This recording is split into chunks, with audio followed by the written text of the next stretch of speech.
your wildest dreams. So many things I never could see. So many choices falling on me. Could it be my destiny to be Shaman King? To be Shaman King.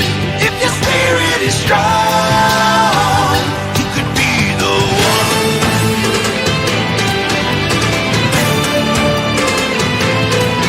I can look at the world in a different light. I know what it takes to make it right, and I won't give up the fight to be Shaman King.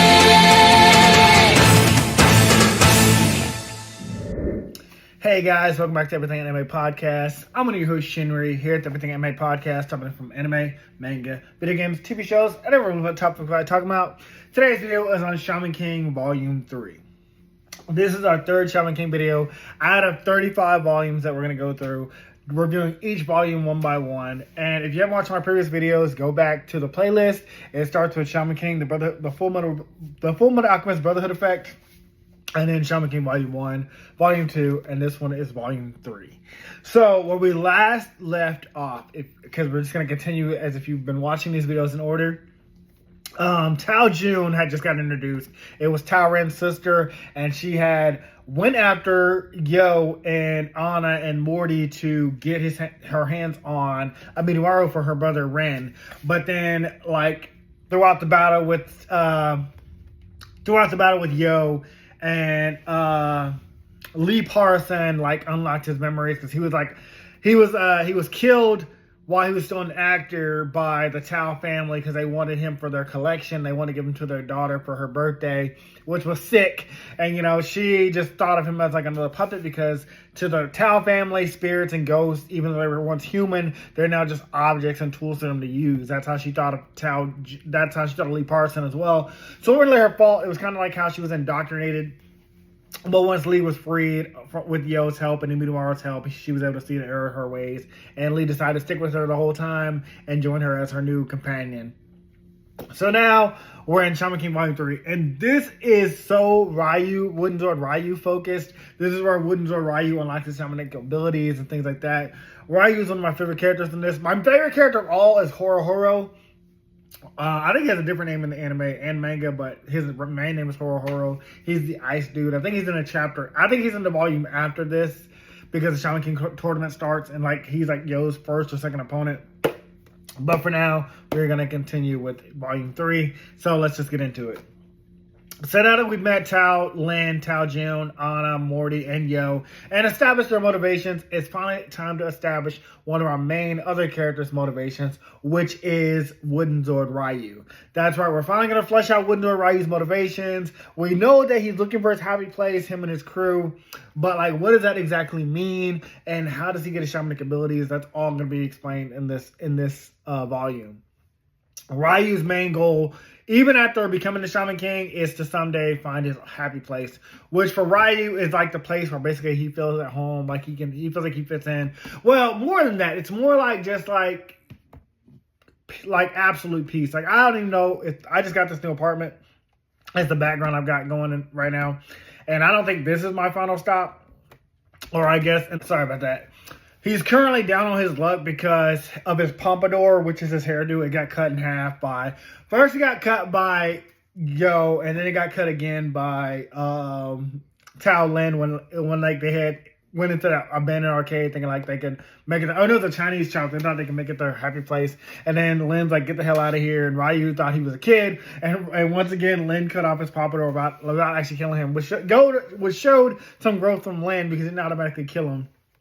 But, yeah, Ryu's pompadour, it's a thing. You're going to start seeing it. So far, it didn't have any significant changes, but it's going to have, you're going to see it. I thought, already by now, because it's the third time I got cut off, you'd see some changes, but it's going to start doing some weird shit very soon. Anyways, meanwhile, Yo is currently out shopping for a replacement Wooden Sword to get to Ryu because he felt bad about it breaking with this battle with Lee. Oh yeah, so the other thing that happened was when Lee and Amidamaru and Yo were fighting in Tao Jun, Yo was losing because he had a steel pipe instead of a real sword, and Lee Parson, who's a martial artist of the Dao Dan Do, was basically whooping her ass. And the Midori was like, hey, if I had my hands on a sword, you know, I could take this guy on. I could free him of that sash that's on his face.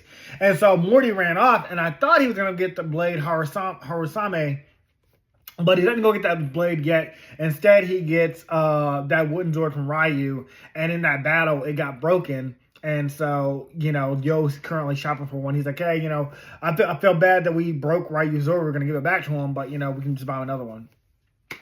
Meanwhile, with Ryu and his gang, they believe they found another new happy place in an abandoned arcade, which honestly sounds awesome. Oh yeah, this is where they found the abandoned arcade. So Ryu and his gang, they're like, you know, they're basically homeless. They're like, they're not street thugs. I guess they kind of are. They're more like just troubled kids, and they've only got each other. They're like a found family. And so, you know, they're looking for some place where they can call their own home, you know, feel at peace, feel happy. And so they find this abandoned arcade, which, I mean, as a kid, as a teenager, I'm assuming Ryu is like 16, 17. He might be 18. I'm not exactly sure. I think they do mention their ages at some point, but they're all about like high school, late high school, or just out of high school. And like they find this abandoned arcade, like, hey, free games, free electricity. There's enough rooms in here for us to all have our own rooms. I was like, hey, what could be better for you know? But despite Ryu's gang is happy about it, Ryu himself says that this isn't a real happy place, because a happy place is one where you can feel at ease and not like you're in hiding. Okay, so that's Ryu's thing. He's like, you know, a happy place, we're basically troubled kids. If the cops find out we're hiding here, you know, they'll kick us out. I want a place where, like, you know, we can not have to worry about anything. Like, you know, we can call it home, basically. That's pretty much what Ryu and his gang is looking for. Like a place where all of them can live together, have their own rooms, you know, not have to feel like they are on the run. Like they can just come back there, you know, feel at peace. And so I know in the anime, because again, if you watch the Shaman King Fullmetal Brotherhood Alchemist Effect, we talked about how the anime never finished. And so it got like, it's like after the Shaman King tournament, it kind of like goes off on its own thing and it ends in its own way. Whereas the manga at one point had just stopped abruptly. And then I finished a couple years later, which is why we're reviewing Shaman King the manga, because I don't know the canon ending. However, I know that the Netflix version, it does have the official canon ending. But my problem with the Netflix version is, even though it's canon, it's way shorter. It like cuts the story down a lot. Way too quickly. If you want to watch Shaman King, I recommend the 4Kids version. Again, on Amazon.com. Just go ahead and buy it. It's not canon past the Shaman King tournament. Once it gets to the Shaman King tournament, it's doing its own thing. But I recommend it if you want to watch Shaman King versus the Netflix. So the gang promises to keep searching, but that's when Ryu spots the girl of his dreams, the love of his life. Ryu's like, I found my happy place. It's her. And wouldn't you fucking know it, it's Anna. Anna is Ryu's happy place, supposedly, because he found a girl that he likes. And I was just busting out laughing. I remember laughing the first time I read this too, and I laughed again. I was just like, oh my God, Anna's gonna whoop your ass. And on top of that, Anna's thinking about Yo, and Yo is the one that cut your pompadour off. So once you find that out, you're gonna be more distraught.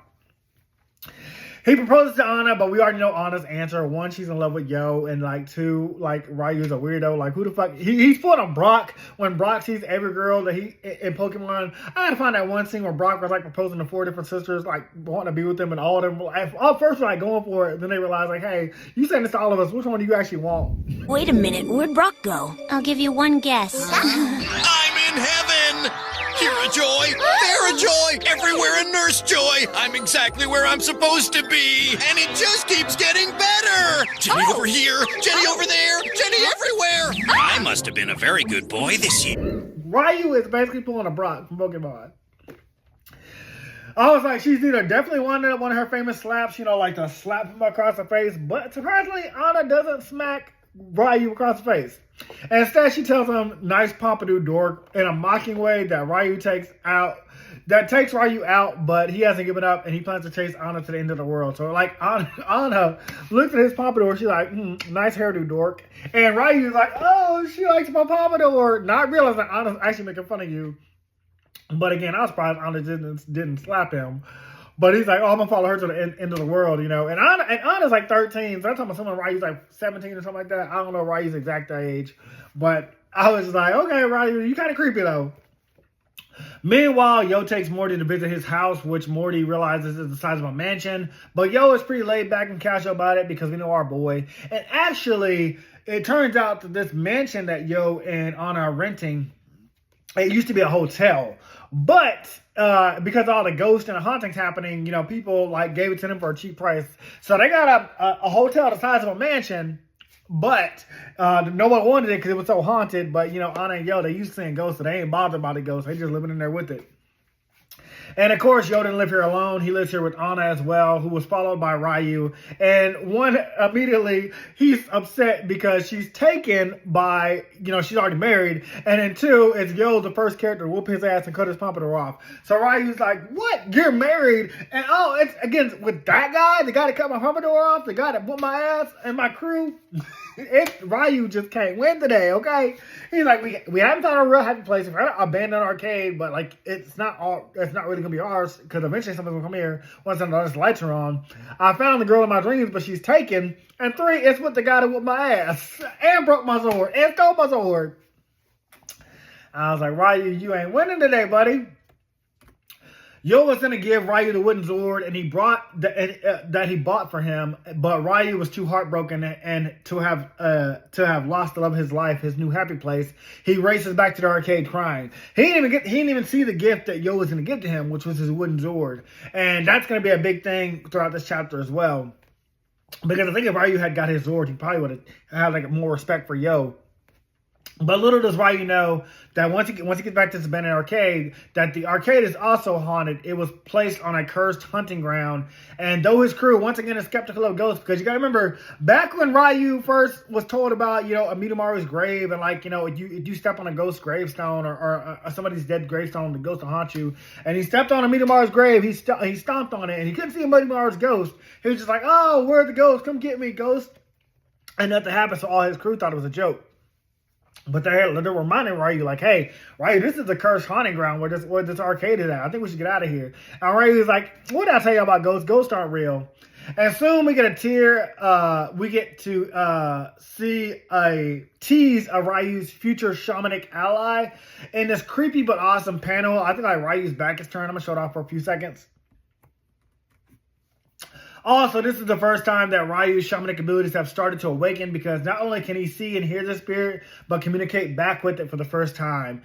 And I think they explain later why that happens.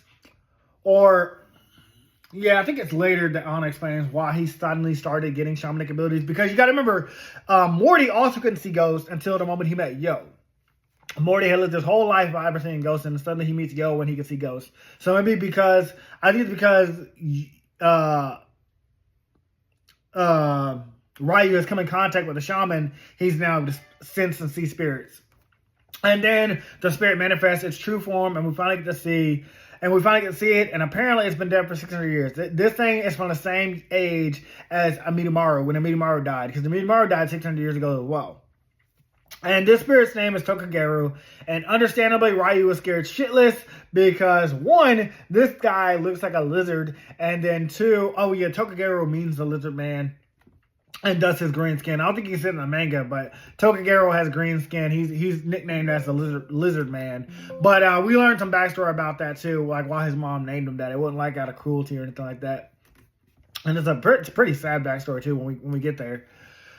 He was an ancient brigade, basically a notorious bandit who would like rob people of their food, clothes, and shelter. Basically like an old school thug. So kind of like fitting for Ryu's like shamanic partner, because they kind of have like the same background. They kind of got the same like, motivation going. An old school original thug, like, he's like, he'll stab you, kill you, rob you for your food, your money, your women, your booze, all that. Like he's like from those times, like that kind of thing used to happen. The arcade where Ryu resides used to be his hideout, actually, but he and his gang were killed 600 years ago by a lone swordsman, the fiend Amidamaru. And I was like, oh boy, full circle moment, because now you got Ryu, who's got beef with Yo for one, stealing his happy place, Anna, two, cutting his pompadour and cooking his crew's ass, and then you got Tokugaru, who's got a beef with Amidamaru because he killed him 600 years ago. Ryu's gang then hear their boss's scream coming from inside the arcade, and they rush to go save him. And that's all we get for them for a brief moment. We're going to go back to Yo and Anna after that, and Morty. But they hear Ryu screaming inside. Obviously, it's because, Tokagero was like scared him shitless. He's looking at the ghost of a lizard man. Or like a bandit, and he's like, what the fuck is this? I never seen a ghost before. Why can't I see ghosts now? And it's weird because he also didn't see all of them ghosts or Mitamaru whenever he was with Yo back at the mansion. Now that I'm thinking about it, but I guess it activated once he got back there. Morty's being teased by all the ghosts around the mansion, which don't bother Anna or Yo because they aren't harmful spirits. They're just kind of like bored. And they're just lost spirits who resided once in the previous end. I think one of the creepiest things Anna says is like while they're taking a piss or something like that, the ghost is like trying to scare them. And Anna's like, can you get the hell out of here before I teach you to hell? Dumbass ghost. That is one thing about ghosts. Like if there was a ghost inside my house, I'd be like, I don't know, I wouldn't feel too comfortable. I mean, like, damn, I'm over here showering. I don't know what the fuck you looking at. Them ghosts and shit. Anyways, we then get a question that's probably been on a lot of readers' minds. Morty asked Mitamaru why all of a sudden can he see ghosts before he met Yo when he couldn't see ghosts before. Oh yeah, so this is a thing I had just brought up recently. Mitamaru, however, doesn't have a direct answer about why Morty can all of a sudden see ghosts. So he's like, Yo says only good people can see ghosts, so it must be because you're a good person, Morty. And again, I'm like, oh, you guys, all these villains that come up later that can see ghosts, I don't know about that. I know what they're trying to say. They're trying to imply it because you're a good person, because Ryu's a good person deep down, they can see ghosts. But like, Hao Asakura is not a good guy. If there is some kind of twist in the manga where Hao Asakura is a good guy, that would surprise me. I know in the anime, again, it's not the 4Kids anime because it's not canon to the manga. Some of the villains do become good guys later because they have good motivations deep down, but I can't see all these villains that we encounter being good guys. Tao Ren is a unique case. Tao Jun did change her ways at the end because she realized like her family was wrong about how to treat ghosts and spirits and things like that. But again, there are some evil characters in Shaman King that I'm like, there's no way they're good people. Anyways, as Morty is walking home, he passes the arcade where you can hear a party going on, and it turns out Ryu got forcefully possessed by Tokagero, and he's using his body to explore luxuries that he hadn't had in like 600 years. He's drinking all this booze, eating all this candy, eating all this food. He's getting Ryu fat because remember, Ryu's body takes the toll. The spirit isn't going to take any damage. The spirit can't die again. Tokagero already knows what death is like. So, like when Yo got possessed by the boxer spirit, he was fighting that boxer kid, he was getting beaten up. Yo's physical body takes that damage. When Yo went into that fire to save little kids and put out that fire by breaking that water hose, Yo physically got burned. Because yes, even though the spirits are possessing you and using their abilities, your body still takes a toll. And Ryu did not agree to this. Ryu is being forcefully possessed by Tokagero. As Morty peeks into the arcade, he can see the spirit possessing Ryu and overhears him talking about getting his revenge on Mitamaru. So obviously Morty's like, okay, Tokagero is not a shaman, or he wasn't a shaman before this. And two, this spirit wants revenge on Mitamaru. I gotta go back and tell Yo. He's like, I gotta go warn my boy, my best friend. I can't let Yo not know about what's about to happen. But he doesn't plan on using his wooden Zord to kill him. No, he tells Ryu's gang to go ahead and steal the Zord at the museum, Mitamaru's blade that was forged by his friend Monosuke Taharasume. Tokagero plans to kill Mitamaru with his own blade, with his own friend Zord. Ryu's gang, however, refuses to steal the Zord because they say that the real Ryu has morals. Like the real Ryu uses a wooden Zord because real Zords are illegal. They're like, what's going on with you, Ryu? Again, they can't see that Ryu is possessed. They don't believe in spirits. They don't have shamanic abilities, and neither currently does Ryu. He's just being forcibly possessed. So like, Ryu, what are you talking about? You don't use Zords. You know Zords are illegal in Japan. You use wooden Zords. That's why you called Wooden Zord Ryu, and it wouldn't fit with your name. And lastly, they were like, if we steal the blade, that'll make us criminals. And that's the last thing we are. So again, you're kind of saying that Ryu's gang is kind of good. They're just kind of like, they're street thugs, but with a heart. Like they got a conscience at the end of the day. They're like, they can never find their happy place if they become criminals because they'll be wanted. And it was like, that's what we want, Ryu. That's what you want too. But Tokagero ain't having that shit. he stabs one of the crew members, to which the others realize, okay, this can't be our friend Ryu. Something's going on with Ryu, or Ryu's gone crazy. But he's our leader. We gotta do what he says. Tokugaro's like, hey, shut the fuck up with that little sissy crap. Shut the fuck up about Wooden Sword Ryu and following the rules and stuff like that. Like we are a gang, right? So go ahead and steal that blade from me. That's what Tokugaro was saying to Ryu. But Tokugaro again doesn't care and threatens to end the next gang member's life. Oh, he's like, that was just to show you boys that I'm serious. The next one you got top back or don't go get this blade, I'm cutting your throat out. You're gonna bleed to death. And so they immediately leave and go to steal the blade Harasume from the museum. Morty, meanwhile, tries to run back to the mansion and warn Yo, but again, Tokugaro is already on to him. Tokugaro is a spirit. He's like, oh, boy, you think I didn't see you watching me? Oh, you ain't going nowhere. You're gonna be my hostage, basically. And so he plans to use Morty as a shield, so Amidamaru will refuse to attack him back. And once Amidamaru fuses with Yo, he intends to kill his master with his own blade, ending Yo's life and sending Amidamaru into a purgatory of guilt. So Tokugaro's got a layered plan. Like, one, he's going to use Morty he's possessing Ryu so he can kill, so he can, like, you know, because obviously a spirit can kill another spirit. Two spirits can fight. But he's like, I know Amidamaru already killed me 600 years ago, and he's known as a fiend. I can't kill or take on Amidamaru as a spirit myself, but I can crush his spirit. I can make him wish he die a second time. I'm going to kill his master because I know that Amidamaru is loyal. I'm going to possess Ryu. I'm going to steal his blade that was made by his best friend, the blade that killed me, and I'm going to steal his master with it while Amidamaru is fused with Yo. So then Amidamaru can feel like a failure.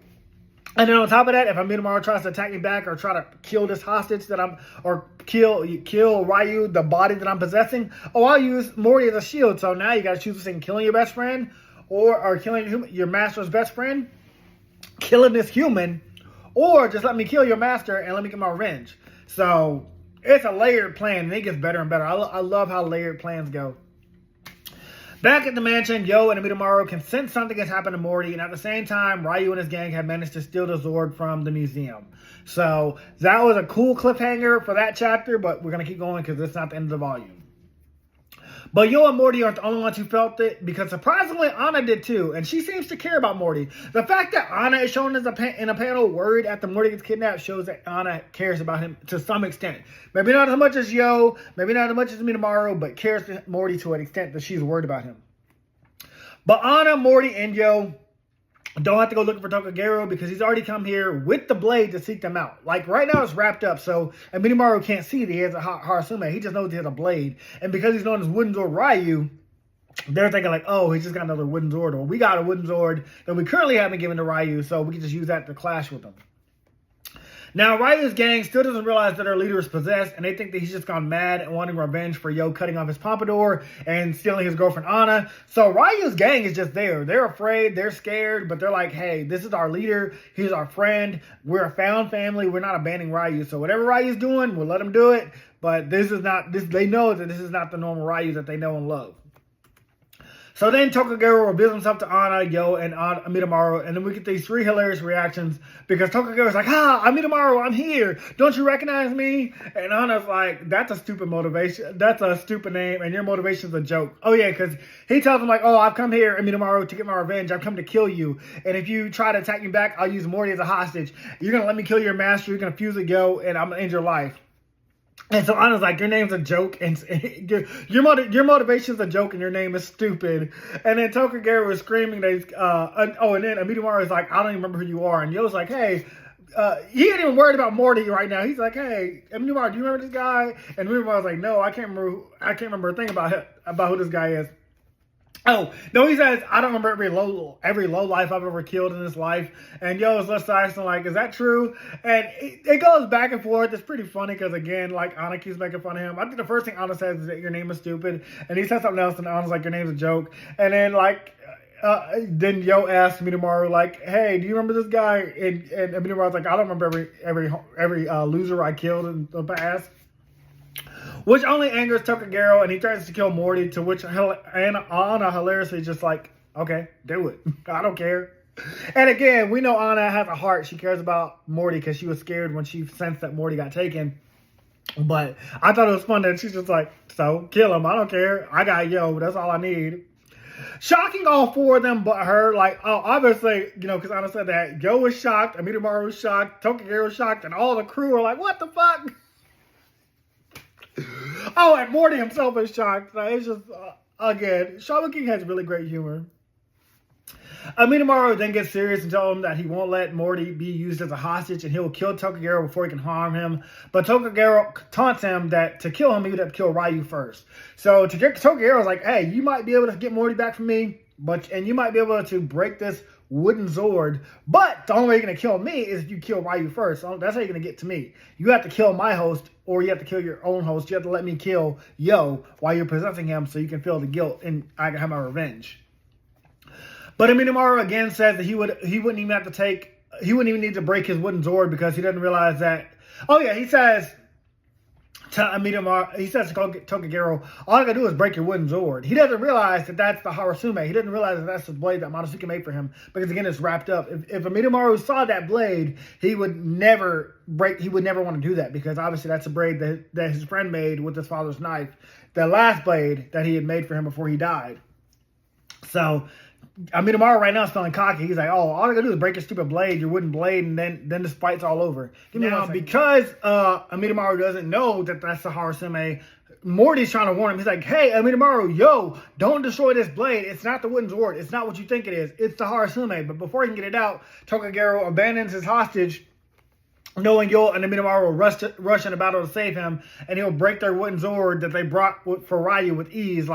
Because again, Yo and Amidamaru are using a wooden sword, the one they were going to get for Amidamaru, or give to Ryu because they broke it in the battle with Lee Parson. So Tokagero tosses his hostage. He's like, Morty, shut up. He's trying to lure Yo and Amidamaru into rushing to save Yo. And then while they go to try to break his wooden sword, he's going to actually slice that blade with the Harasume. But it's too late, as even though Morty warns them that it's the Harasume, they are already in range of Tokagero's attack, and that's when Yo takes a serious blow. That's when Tokagero reveals, like, oh, this ain't no wooden sword, this is a real blade. And it shocks his crew, it shocks Anna, it shocks everybody. Amidamaru, Yo, Ryu, obviously not because he's not currently conscious, but they're like, hey, Ryu, you just drew blood, what are you doing? His gang is afraid that Ryu has committed murder. Unbeknownst to them, Amidamaru is a skilled blade, and he dodged it in midair. Amidamaru is known as a fiend. He was a ferocious samurai. He's used to combat and probably fighting in desperate situations like this. So Amidamaru, fused with Yo, integrated with Yo, managed to dodge that blade at the last second, and then see that it was Harasume's blade that Tokagero was using, or through Ryu. So finally, Amidamaru demands what does he want, and Tokagero reveals that he not only wants revenge, but to kill him with the same blade that took his own life. So Tokagero's like, yeah, you finally see my full revenge, Amidamaru. I'm not going to kill you while you're fused with Yo. I'm gonna kill you. I'm gonna kill your master while you're fused with Yo, so you can see what a failure you are. I'm gonna kill you with the blade that killed me.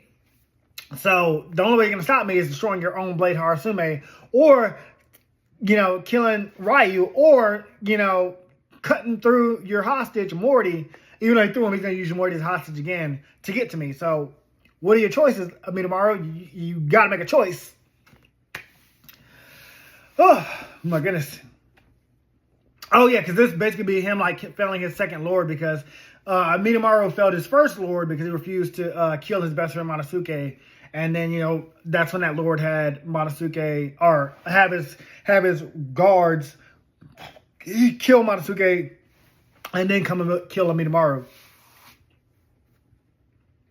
And so Tokagero continues to taunt Amidamaru. He's like, I got your forward sword by your best friend. I've got a human hostage, which is your master's best friend. And I've got a human stolen body, which you can't kill. What will you do? Will you just stand there and let me get my revenge? Are you going to kill your hostage? Are you going to kill your master's best friend? Are you going to kill this hostage? Or are you going to break your blade? He's like, what are you going to do?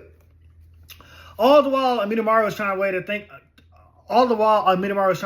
think of a way that Tokagero can exercise himself so he can finish him off. Because remember, spirits can fight spirits. So Amidamaru is like, if we can just get Tokagero's spirit out of Ryu's body, I can finish his spirit off. I can just destroy his spirit completely. Because a spirit about a shaman or a body is basically just a ghost that can probably be exercised or sent to hell by Anna.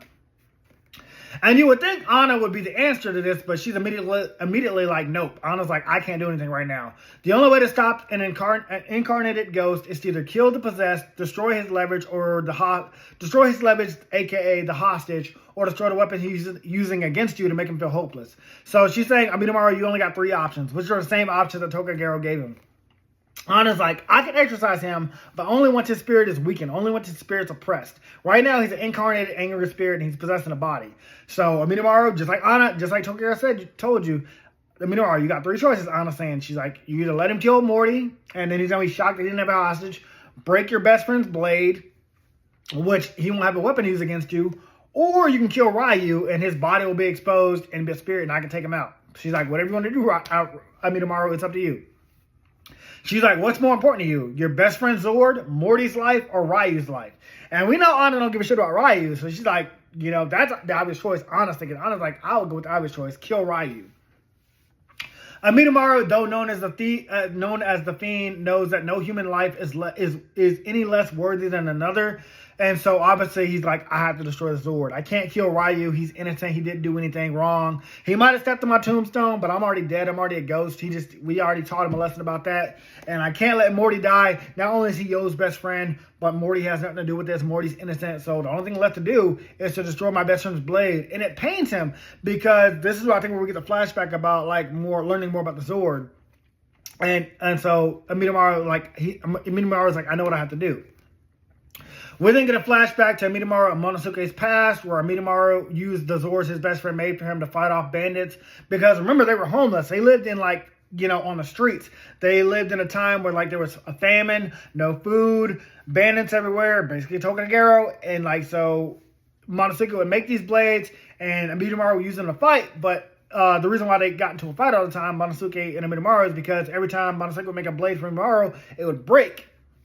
And so, Monosuke's like, hey, you gotta start breaking all these tools I got for you. I mean, all these Zords I've got for you. I'm running out of blades for you.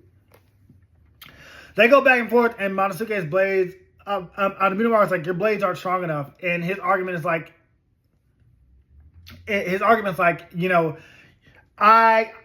I'm fighting these bandits to keep them off of us, but they have stronger blades. A blacksmith, I'm hoping that you can make a blade for me.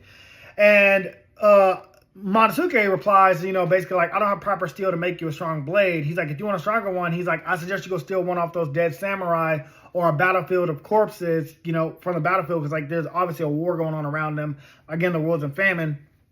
He's like, you need to go steal a blade from me, and that can be your weapon, or you can take it off a corpse that's already dead. And Amidamaru's like, no, that's disrespectful. I can't do that. And Monosuke knows that's how Amidamaru feels. He knows, you don't want to have to steal somebody else's blade. You want a blade worthy of you, made by me. Because Monosuke, remember, his motivation is to become the world's greatest blacksmith, to create a blade for Amidamaru that will never break. And Amidamaru's motivation is to become the strongest swordsman in all of history that can protect his friends and the people that he loves and cares about. So Monosuke's like, I'm gonna forge your blade of my own caliber, and I promise to continue until one day I make a blade that won't ever break. That was their promise to each other. And that blade is supposed to be the Harasume. Well, one day Monosuke did this, and it isn't the final blade, but no, it was the final blade. This was the final blade. And we know this because the blade that the night before, Monosuke, oh yeah, wait, hold on. No, I'm confused because the blade that Monosuke made for them as adults was still the Harasume. He was just sharpening it up, making it stronger, but it was still the same blade. So that's where I was getting confused, because this Harasume is that same blade. That's where I was confusing my notes. So the blade that he made them as a kid, because this is currently their childhood flashback, the blade that he made in this past is the same blade he used, same blade he gave him 600 years ago before they died. He was just sharpening it. Well, anyways, we then learned something else. The day that Monosuke's parents died, they were killed by bandits but left Monosuke alive. And it's kind of teased that Tokagero is the one that killed Monosuke's parents because of the shadow and figure of the character. And they had left Monosuke alive for whatever reason. Maybe Monosuke hid away. Maybe Tokagero, based on what we learned about Tokagero's past, maybe he let Monosuke live because of Tokagero's past. But either way, The only thing his father had left Monosuke was a single knife. He left him a knife. You know, you can cut somebody, you use it as a weapon to defend yourself. You know, a knife can be versatile for those reasons. So that's what Monosuke's father left him with, was just that knife. And the blade that Amidomaru is using now is made from that knife, because Monosuke's goal is to create a blade that for his best friend that'll never break, and that's his dream. So he used the last weapon, the last thing given to him by his father, to create Amidomaru the Harasume. But it turns out that his current Zord, oh yeah, I've already talked about that. That's his current Zord he's currently using. So Monosuke had just refined it 600 years ago. And the name of that blade is Harasume, which translates to spring rain. I thought it was pretty cool. But that's the emotional tie that he shares with his friend in the blade Harasume. That's why, like, it was so important that, you know, Yo returned that blade to the museum. I think we did get the blade at one point. I can't remember. No, we didn't get the blade. This was the first time it was stolen. But Yo had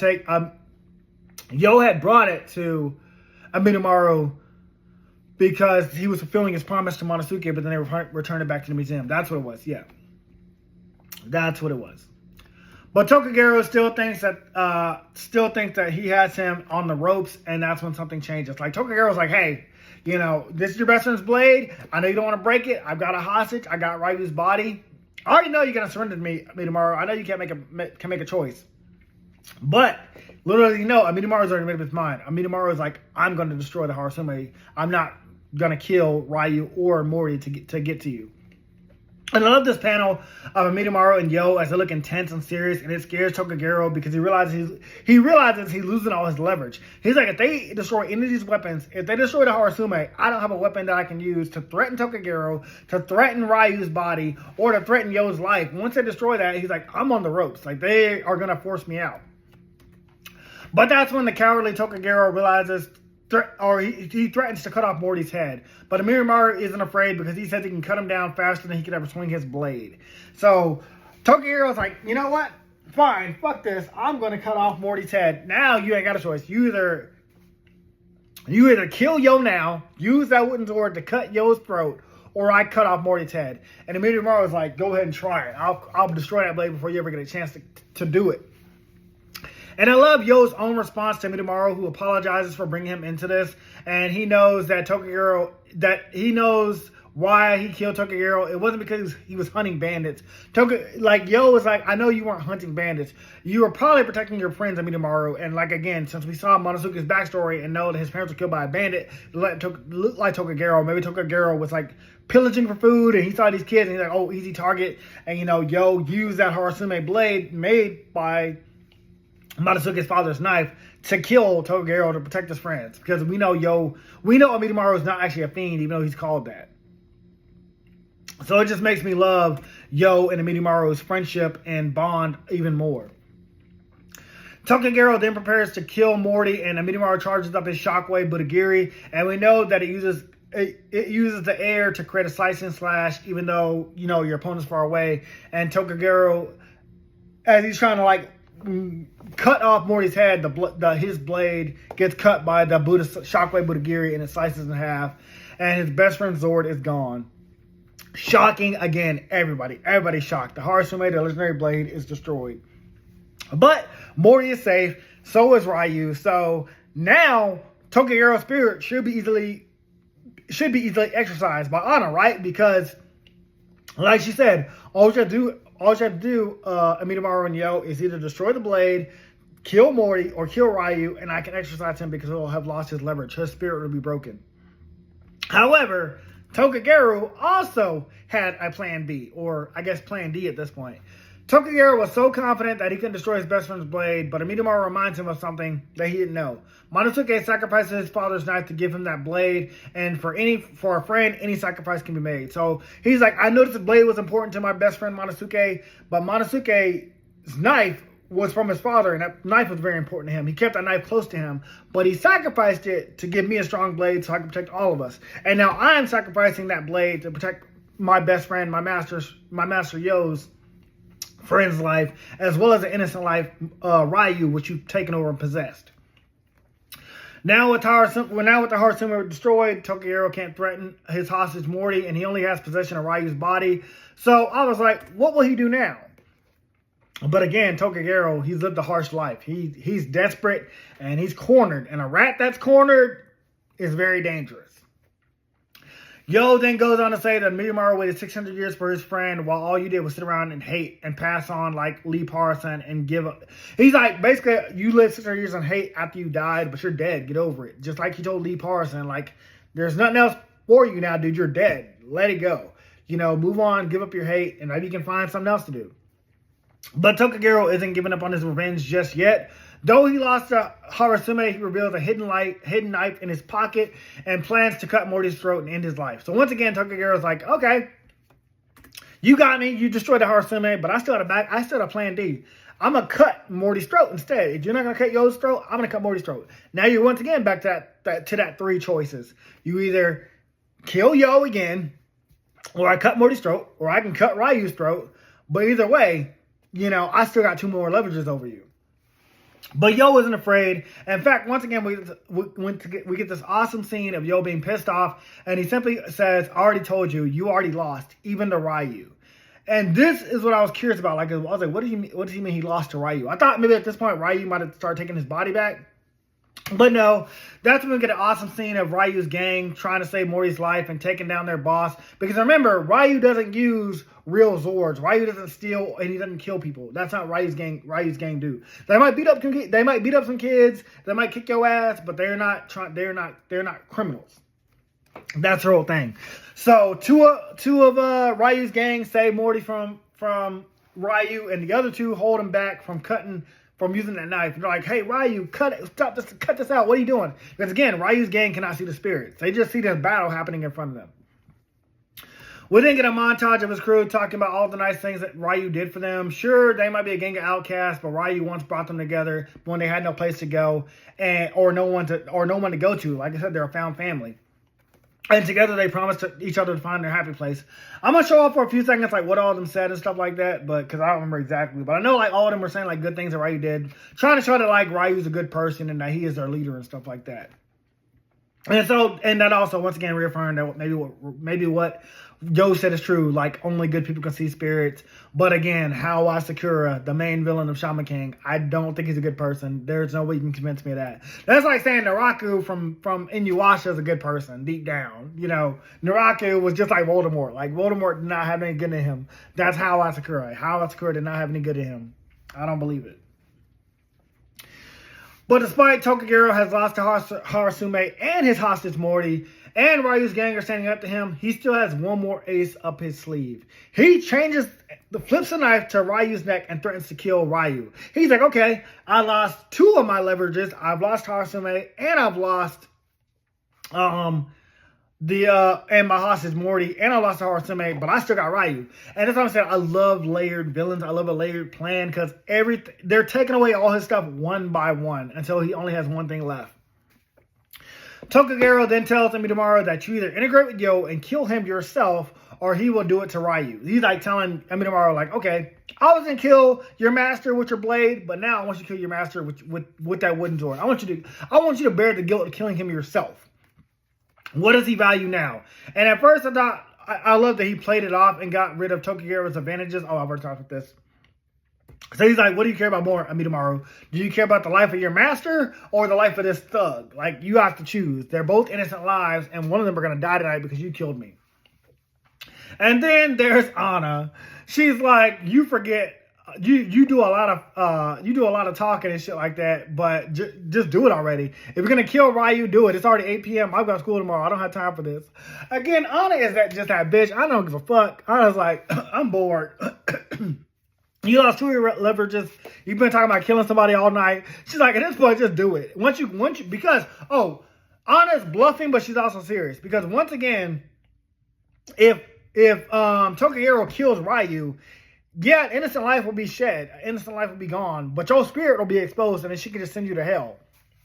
So she once again shocking everybody. But Anna got a plan too. Anna got her own leverage in this. And so Anna, like, once again says that, like, once he kills Ryu, Anna says once he kills Ryu, Tokugero will have a host and she'll be able to send him to hell with her Iketo powers, which actually makes Tokugero afraid. And I love it. I love this. It was so fucking amazing. And Anna's keeping her badass personality. And I love the way the badass way he draws Anna in this panel and her personality. I'm showing it off for a few seconds. But that's when we get a backstory to Tokugero's dark past. It was his life that made him this way. He had lived a life full of war, ravaging, he even had to resort to cannibalism, which is going to make sense in a second. But he basically had starved to the point where he had to eat his own parents. And that's some dark shit. I remember 4 Kids, I talked about him eating his mother and father. But in the manga, yeah, that's what he did. I think 4 Kids could have cut that out. I don't think they would have mentioned cannibalism. Ooh, sorry, I need to get some water. Yo noticing something though. Despite all his boasting about revenge and killing people, Tokugero is sweating and nervous. He's afraid and he doesn't want to go to hell. Despite all the things that Tokugero has experienced in his life, he's still afraid. That's why spirits stick around. They don't want to go to heaven or hell because they're afraid of like what the judgment will be based off their choices in life. But obviously, like, he can't admit that. He's a bandit and he's currently like, trying to get his revenge. He can't admit that he's afraid.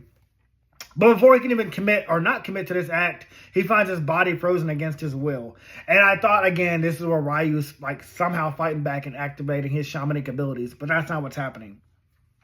And it turns out because Tokugero forcibly possessed Ryu, who wasn't a shaman to begin with, his body couldn't take it no more. Like, his body's like basically shutting down and has begun to collapse.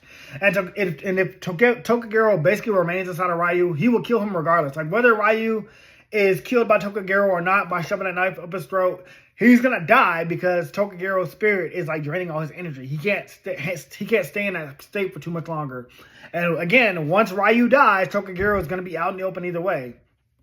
So Anna's like, okay, either you gonna take Ryu down with you and I still send you to hell, or you can let him go and I send you home before that. And obviously in those choices, the villain's like, okay, I'm gonna take him down with me. I'm gonna hold on to this leverage until y'all bend to my will.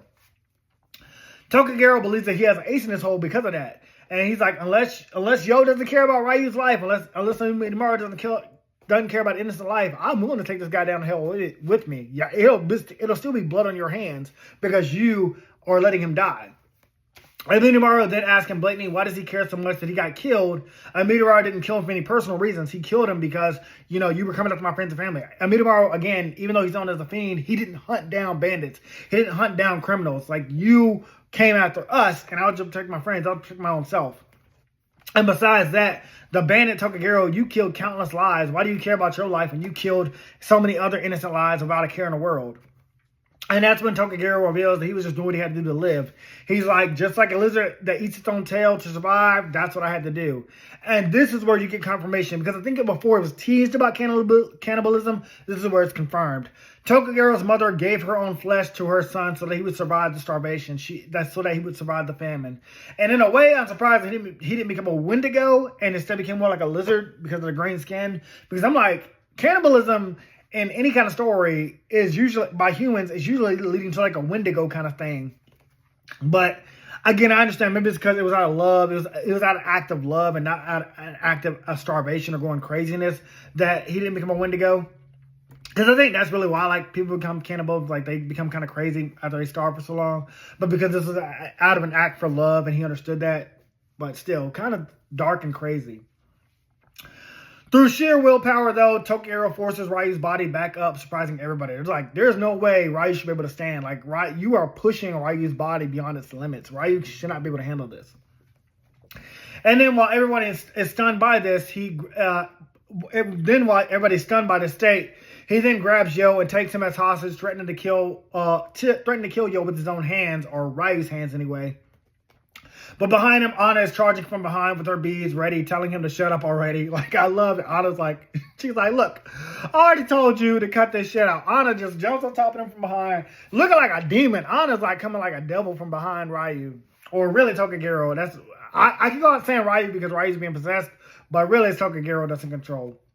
And then Anna binds him in a really cool panel. I love this badassery from Anna. She like has them all binded up like a pig. She's like, I told you to shut the hell up. I guess we're going to wait this all out until Ryu dies because you're not killing Yo. You're not killing my man. And if you wonder why Anna didn't make a move earlier, it's because only now is like while Tokyo is weakened because she sent him to hell. So like now, because Tokyo is so desperate, this is where she can draw his spirit out of Ryu, saving Ryu's life and sending Tokyo to hell. And because because Ryu's so exhausted. But I knew something was gonna happen because I was like, she can't take him out at this point because obviously this is gonna become Ryu's, shamanic partner. To my surprise, and even Anna, it's Yo that stops her from sending Tokyo to hell. He's warning her that even though you can send Tokyo to hell right now, who's going to save his soul? Like, if he goes to hell, he's not really going to, be happy. He's not going to be happy on the other side. And I was like, what are you talking about? He's a bandit. He's a killer. He tried to kill you. He tried to kill Morty. He broke the Harasume. What are you talking about? And Yo's like, because Yo's a good person, he's like, we got to save him. And Anna's just like, okay, Yo.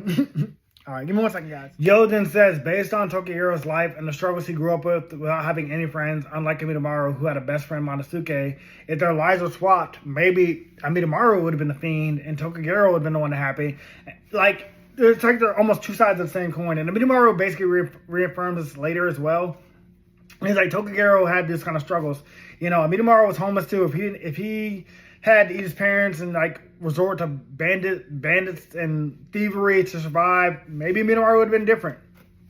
And I do have to give Yo that, he's like, let's give him a chance. He could be a good person. He just had a very tough life. So Yo offers Tokyo one final solution: integrate with myself, and then you can do whatever you can do whatever you want with me until you're satisfied.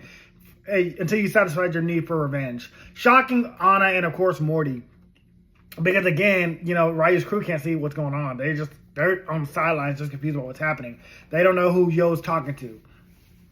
And Tokyo obviously thinks this is a ploy. Amidamaru, however, of course, opposes this and tries to block Yo from allowing him to throw his life away. He's like, Yo, I have no intentions of letting you do this. I won't let you be killed by Tokyo. I'm your spirit partner. I'm your friend. I can't let you die. We're not going to let this bandit win. But Yo also has no intentions of letting Amidamaru stand in his way. He immediately seals him away inside of his memorial tablet, shocking Tokyo. Tokyo's like, oh, you're serious? You took away your spiritual partner? You let yourself open? He's like, oh, I can possess you now. Nothing would stop me at this point. But despite Yo's bravery, Tokyo still plans to keep Ryu as a hostage until he dies. Because this is what happens. Tokyo believes the moment he leaves that body, that Anna's just going to catch him and send him to hell. He's like, oh, you're just trying to shoot me to come out of Ryu's body. And the moment I do that, Anna's going to grab me and send me to hell. And Anna says to him that though Anna reminds him she can swipe his soul off of Ryu's body anytime she feels like, because Ryu's in an exhausted state and you're in a panic state. You're cornered. I can just peel you off. The only reason I haven't sent you to hell yet is because Yo is telling me to trust him. So you better listen to Yo while he's giving me this chance. Yo is confident, however, he can save Tokyo's soul without anybody getting hurt. Which Anna says, anybody? Like, who are you talking about? Obviously he means Ryu. So Anna decides to trust him as well.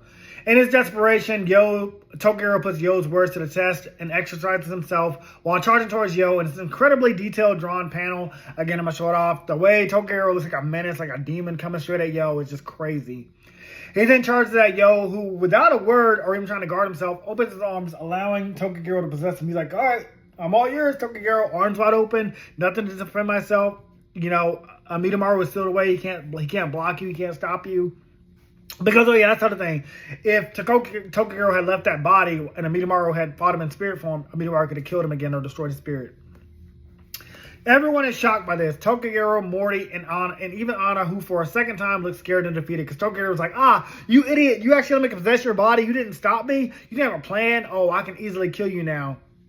And Anna's crushed. She's like, I thought you had a plan, Yo, you stupid idiot. I can't believe you lost in a battle of wills. I thought your will would crush Tokyo's and you would force him to do what you want. But obviously, you just gave Tokyo a newer and stronger body because you actually are a shaman. With your body, you won't be crushed and your spirit won't easily be crushed like Ryu's was. You saved Ryu's life. You saved Morty's life and you got the Harasume destroyed. But you now just allowed him to kill you. But despite Tokyo's and Yo's body, he can't kill him. Instead, he starts crying, puzzling everybody. Tokyo just breaks out into tears. He's so confused. And Anna the gang, the Ryu's gang, they're all like, what's going on here? Why is this bandit crying? Why is Yo crying all of a sudden? And that's when Minoru realizes that Tokagero were never about revenge. Tokagero never wanted revenge. It was instead he was longing for the love and trust and warmth that he only had for a brief moment when his parents were alive, when his mother was alive. Before she left him alone in this world. Tokagero, after he ate his parents, to survive because that's what they wanted for him, that was the last love he had in his life. The rest of it was, war, pillaging, thievery, fighting, killing to survive. So someone trusting him with complete trust that didn't even know I'm a stranger, and he threatened to kill, it made him break out into tears. And once again, I was like, this is incredible storytelling and a great resolve to this aftermath of the fight. Now, I also thought this would be the end of this volume, but there's still a few more things. We still got to wrap up Ryu's story completely. But I did love that that's how Tokagero's revenge story concludes. And this is where Amidamaru realizes that he and Tokagero are both the same side of the same two sides of the same coin, basically, if they had swapped lives, basically, which we already talked about. With everything resolved, it seems like everyone might be okay, but Anna is pissed that Yo made her cry publicly for the second time, and now she's threatening to increase his training. Really love that. That was great humor. Again, Anna is a badass. I love her so much. She's so pissed off that Yo made her cry and made her think that he was going to die. Meanwhile, Ryu and his crew do their best to wake up Ryu, who's still unconscious. Ryu is not aware of anything that happened just yet. They're going to tell him in the next scene, though, everything that happened. The following morning, Morty slept over at Yo's house because he missed the train, and they wake up to find Anna telling them that breakfast is ready. And at first, Morty kind of insults Anna. He's like, Anna, you cook breakfast? And Anna's like, I'm taking offense to that. What the fuck do you mean? Can I cook? Of course I can cook, but I'm not the one that did it. She turns over and points to Ryu. She's like, he's the one that did it. And they're all like, Ryu, what are you doing here? And Ryu's giving thanks to Yo and his gang for saving his life. He's like, if it wasn't for you, Yo, I would have been killed by Tokagero. Ryu now can see spirits. He can now see Midamaru and all the spirits in the mansion. And he's unlocked his shamanic abilities. And this is where Wooden Sword... Oh, yeah, this is what I said. This is where we learned that Wooden Sword Ryu is a shaman because after being forcibly possessed by Tokagero, it awoken his spiritual powers. And that's confirmed where he talks to Amidamaru. He says, hey there, Amidamaru, and says, I'm sorry for stepping on your grave. And Amidamaru's shocked, you can see me? And Amidamaru's like, yeah, I can see you. I'm so sorry. I didn't know that you were a real thing. Now that I know spirits exist, Ryu plans to be more respectful to ghosts. Ryu goes on to saying that maybe Tokagero was drawn to him because, like Ryu, he's also searching for his happy place. That's what he compares Tokagero, revenge story wants. He's like, Tokagero, you're looking for love, you're looking for friends, you're looking for people you can trust and find your happy place. And so, again, it kind of ties them together more, because, again, Ryu's it's like a gangster. Tokagero was an old school gangster, but they're both looking for their happy place, which means they're both, kindred spirits from 600 years apart. That was really cool. They even temporarily believe that they found their happy place moving into Yo's mansion. That's Yo and Anna's mansion because it has a lot of rooms, because, again, it used to be a hotel.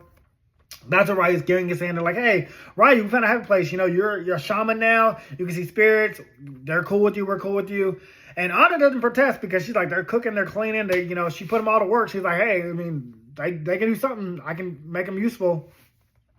But Ryu says he's only doing this to repay for breaking the Harasume blade that Monosuke forged for him. He's like, this isn't our happy place, you idiots. We're just going to repay them and we're going to find our own happy place. This is Anna and Yo's happy place. We're going to find our own. And that's going to be that's going to be Ryu's motivation when we meet him again later for his Shaman King want. But Anna says it's not a big deal. She can just summon Monosuke force from heaven and have him reforge the Zord again for him. So I believe this happens 2 times. The blade Harasume gets broken because Monosuke and Amidamaru meet again in this volume. But I also remember him possessing Morty at some point. Again, spoilers for later in the Shaman King manga. If you haven't already read it. Morty becomes a shaman for 2 seconds. He gets possessed by Monosuke. Immediately, though, I love how Amidamaru runs to hide inside of his amulet because he's afraid to see his friend after 600 years. Because remember, Monosuke also fled to heaven after Yo was going to take the Harasume to Amidamaru for him to become his spiritual partner. Because Amidamaru was waiting in that spot for his best friend for 600 years. And he wouldn't leave that spot until after he fulfilled his promise to his best friend. So it's kind of funny that like Midamaru's the one that hides this time. And Yo and Morty went to see about, and meanwhile Morty went to see about his Zord at the museum. Oh yeah, so. Oh no, yeah. I already talked about that. Okay, I'm not talking about that. But since these two best friends need to meet each other, we need a second person that's going to possess Monosuke's spirit that's going to integrate with him. And obviously, if Yo has a Midamaru, we need a second shaman for Monosuke to possess. And the current shaman we have is standing right here, Ryu. Good old Ryu. Immediately, though, Monosuke is upset with the Midamaru for breaking another Zord. And I remember this guy from their past about, like, you know, he wanted to create a blade for Midamaru that would never break. And he got mad at the Midamaru for every time a Zord broke. And so the two immediately engage in battle, and they like strike a blow at each other, like punching each other's face, kind of like Sakura and Ino, except this is more impactful, it's more meaningful, and you can already tell it's already out of love. Like, you know, it's a love between two brothers, two best friends that don't want to admit that they miss each other. It's the manly way of saying I missed you, like punching each other in the face. Uneven smile, saying that men are too homophobic to like show their feelings, like they're too afraid to like admit it because they'll make them think they look weak. But the fact that Anna smiled at this, I thought it was a great touch for her as well, especially her being the one that says it and smiles. Now that the friends have reunited the following day, Yo and Midamaru test out their new blade that Monosuke reforged for them. It's basically still the Harasume. It's just like, you know, put back together. And, you know, the gang is all odd. It works perfectly. I also love that Ryu immediately tries integrating with the Midamaru right after that. He's like, oh, yo, I can do that too. Now that I'm a shaman. He's like, integrate with me, Midamaru. And then like immediately he almost like falls on his face. And Anna tells him that Yo's had years of training while Ryu was forced with the spirit of Tokagero. So, you know, you were forced and your body was forced with the spirits. Your body, Tokagero forced his spirit inside of your body, Ryu, and then I channeled Monosuke into your body. So it's different. Like, you know, you aren't a shaman fully. Like, you don't have the ability, strength, and stamina to take on spirit integration on the level of a true shaman yet. But with some training, you will. So she makes them all leave, but Yo and Midamaru and Morty and Ryu and his gang walk off, and like they're heading back to the train because Morty doesn't live there. Morty has his own house, and then, you know, Ryu and his gang, they're like, oh, we're gonna go find our own happy place because this is Yo and Anna's. As they were walking, Morty noticed that Yo is always stargazing, so maybe he gets his advice from the stars. And so Ryu hilariously tries to give us a shot. He shouts at the stars, "Hey, stars, show me the way to become a shaman," or something like that, or give him power. And when all of a sudden a comet flutters by, and it's really awesome panel. Again, I love how detailed manga artists draw things. I'm going to show it on there, obviously, but I think it's on here too. Let me see. Oh, no, this way. Anyway, I'm going to show it off. But it's a really cool panel. Hilariously, Ryu's gang all think Ryu summoned the comic, but he quickly shuts that down, and Morty decides he has to go tell Yo about this because he suspects it could be something important. Morty's like, hey, I don't know what this comet is, but it came really close to Earth, and I have a feeling that somehow this is connected to, you know, Yo and spirits and shamans and things like that. But in fact, Anna and Yo were already looking at the comet. They knew that it was coming. And the comet is known as Ryu, and it's the signal of the start of the Shaman King tournament. So basically, really quick, there's these two comets. One is called Rahu, the other is called Ketu. Rahu is like the symbol of destruction, and then Ketu is the symbol of rebirth.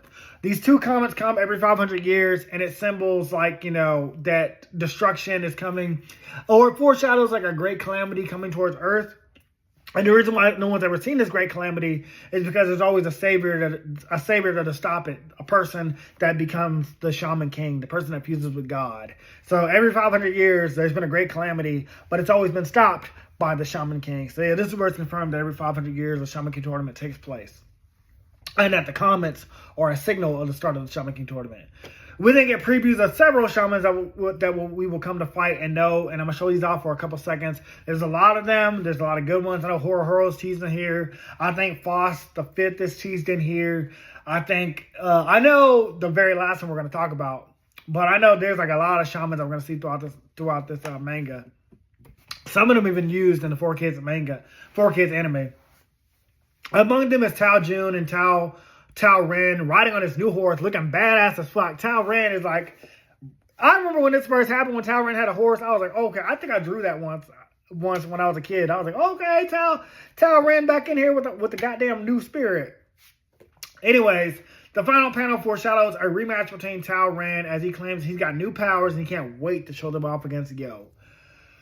Whew, guys, this was a long video. I was a bit exhausted with this one. That's why there's a couple cuts and breaks. But I was still happy and excited to get through this. Now, originally, just quickly speaking, I was supposed to talk about BioShock 2 on Halloween. And I know it's been a couple days past. It's definitely way past by the time this video posts. But I moved into the new apartment, as I said. I'm still working on it. I got like a few posters set up. Working on getting another background. But I like this background with Luffy and the Gear 5th and all my One Piece stuff right here. So I'll probably keep this kind of same background. Just keep it kind of simple. Have my books right here or something like that. But I'm working on it. It's a work in progress. But yeah, so BioShock 2 is coming. It probably will be... It's going to be before Thanksgiving because I have a Thanksgiving video planned. Or I might just change everything around. However it works out, you know. But I'm trying to get it done. Anyways, guys, that's all this video. Let me know what you thought about Shaman King Volume 3. What do you think about Tokugaro's motivation, his past? What do you think about the layered plan of this villain? What do you think about Ryu finally being able to see spirits and it being basically a Ryu focused volume? Anyways, whatever you guys think, let me know in the comments below. What are you excited for? What fight are you excited for in the Shaman King tournament? Are you excited to see the fight between, Yo and Ren, their second rematch? Are you excited to see what new characters are coming? Are you excited to see Horo, who's my favorite character? Let me know in the comments below. Anyways, I don't want to drag this video out for too much longer, so I'll see you guys next one. I'll talk to you later. Bye. Hey guys, this video was sponsored by me, the author of the Shinry series, the Chronicles of Wayne, and Monsterverse. So I figured I'd do this outro a little bit different by showing you guys what you guys will be checking out. So, the Shinry series starts with Book 1, Shobu Samurai Project Aryoku. 10 years after the death of his parents, Shobu Samurai returns home seeking vengeance, but instead faces the choice to save his home from shadow creatures, blood beasts, and an organization once thought dead. Shinry's Shobu Samurai starts at $9.99. And if you love anime, manga, Naruto, One Piece, Bleach, Yu Yu Hakusho, Fairy Tail, Shaman King, Rave Master, Zatch Bell, anything like that, the Shinry series is definitely the series for you. You'll definitely want to check it out. The Sword of Light is probably the thickest one so far. And then these books are 2. This is Enter the Dread Zone Tournament. And the series original ending, Arado, the Legendary Conjuring Master.